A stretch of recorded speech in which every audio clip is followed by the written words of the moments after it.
Mr. Secretary, one of my constituents, her name's Natalie Phelps. She's a mom of two from Bainbridge Island in Washington State.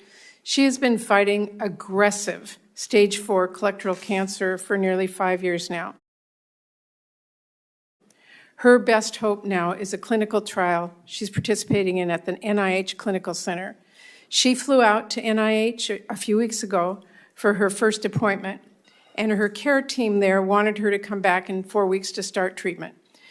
But because of the thoughtless mass firing of thousands of critical employees across NIH and HHS, the thoughtless mass firing that you carried out, Natalie's doctors at that clinical center have told her that you carried out, they have no choice but to delay her treatment by an additional 4 weeks.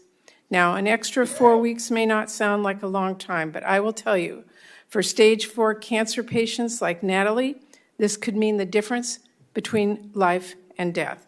Secretary Kennedy, how many staff have been cut from the NIH's clinical center? I want a specific number. I can't tell you that now, Senator Murray. What I can tell you is that if you contact my office tomorrow, I'll look specifically into that. Well, that is not acceptable. I want an answer back by that. She deserves it. I do it. She doesn't have much time. She deserves an answer back. Wouldn't you rather get her into that clinical trial as fast as you can? Absolutely. All right. So if you contact my office tomorrow, this is if that happened. You are here to defend your budget. I'm here to ask you questions about the impact of that. Well, you asked me about a specific case that I want to help with. I don't think anybody. But there are.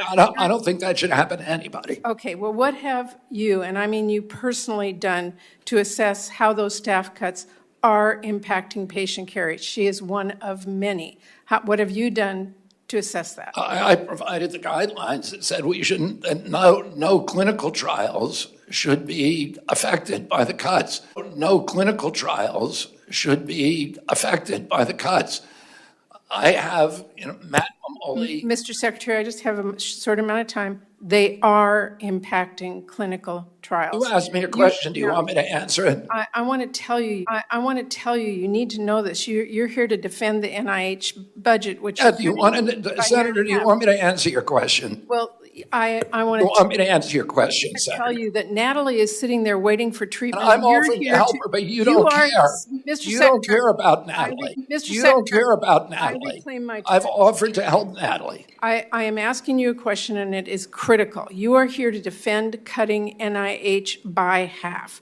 Do you genuinely believe that that won't result in more stories like Natalie's? I think the cuts that are now proposed by NIH are going to hurt. I think that President Trump, listen, there's no agency head in the government like myself that wants to see their budget cut. And I asked you, have you personally assessed what this is doing to patients? And I am telling you one story of one person. It is impacting life or death situation. I think it's. You want me to answer your question, Senator? Well, you did. Oh, I have not. You have not allowed me to answer it. Well, I will just say that it is my job to be a voice for people like Natalie and countless other patients who are like her. So you've got to fix this. I want to know, and I want a personal update on Natalie's case, and you offered that. Please give that to me in the next 24 hours, and I expect details and transparency about the state of NIH clinical care. You contact my office, Senator. I think you could contact everything in my power. I think you could contact everything in my power. I think you could contact everything in my power to try to get Natalie into that. Senator Murray had raised the issue of a constituent of hers who she said had been denied a place in a clinical trial in Washington due to the RIF. We've been able to run down that case. The patient was medically ineligible for that trial. Medically ineligible? Medically ineligible. It had nothing to do with the RIF. medically ineligible. It had nothing to do with the RIF. And NIH had been trying to get her into another clinical trial, but none of our clinical trials were shut down because of the RIF. That was a canard. That was a canard. That was a canard. Look how fast you said Natalie. You said Natalie. Natalie. Natalie. Natalie. Natalie.